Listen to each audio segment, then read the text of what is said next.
I'm here today with Doug Kay from Camp Maple Leaf. Well, first of all, I want to start by saying thank you for being here, because I love telling people about Camp Maple Leaf. Camp Maple Leaf was established in 1955, and what would happen is after the Second World War, when the men and women that were fighting during that conflict, when they come back, they wanted to do something that was a little bit more meaningful for those that lost their lives in Europe. So what they did was they established a council called the Canadian Council of War Veterans, and through their efforts and their meetings, they decided to purchase an island called Jacob's Island in Pigeon Lake in Peterborough. It's 104 acres, and the island was going to do two things. It was going to be for a legacy of those that lost their lives, as I said earlier, and it was to send children from southern Ontario to camp for a 2-week session at that point, which now we operate 1 week at a time with the kids. But it was for in memory of veterans and for underprivileged kids.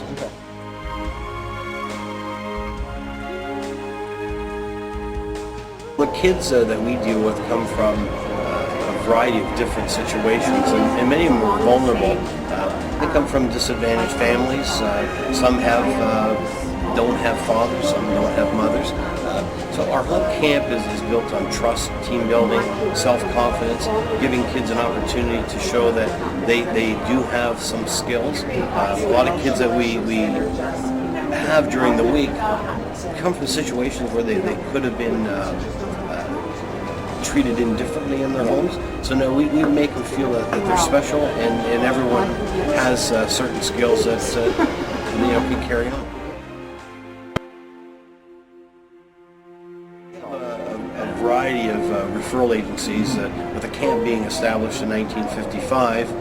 Obviously, there's a lot of people that know about the camp, but kids come from Big Brothers associations, Boys and Girls Clubs in Hamilton, in different parts of Ontario, Children's Aid Societies, group homes, and a lot of times just referrals from boards of education. So there's a variety of referral agencies that we can choose from. Our camp is traditional camping season, July and August. So when kids are out of school, July to the end of August, there's 8 weeks. We have 8 sessions for both boys and girls between the ages of 7 and 14.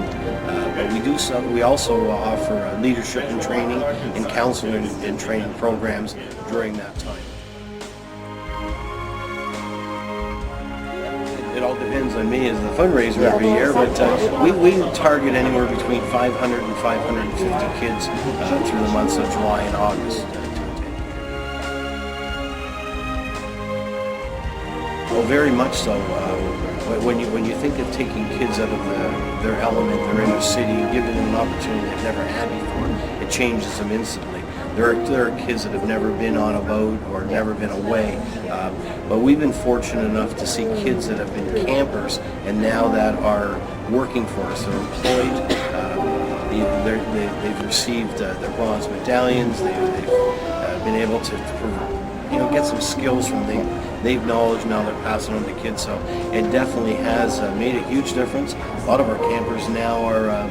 We had one here the other day at the conference that she attended Camp Maple Leaf. She works for Energy Canada, and she talked about her time at camp and what an important time it was in time of need, and they didn't have any money to be there. Our camp is a very traditional camp, arts and crafts, swimming, mountain biking.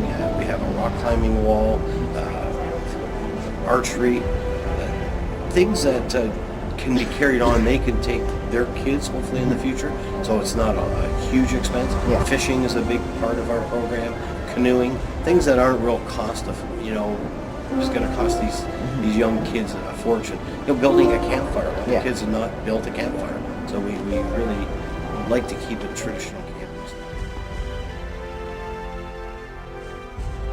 Well, the skills that we really like is trust, taking responsibilities for their actions.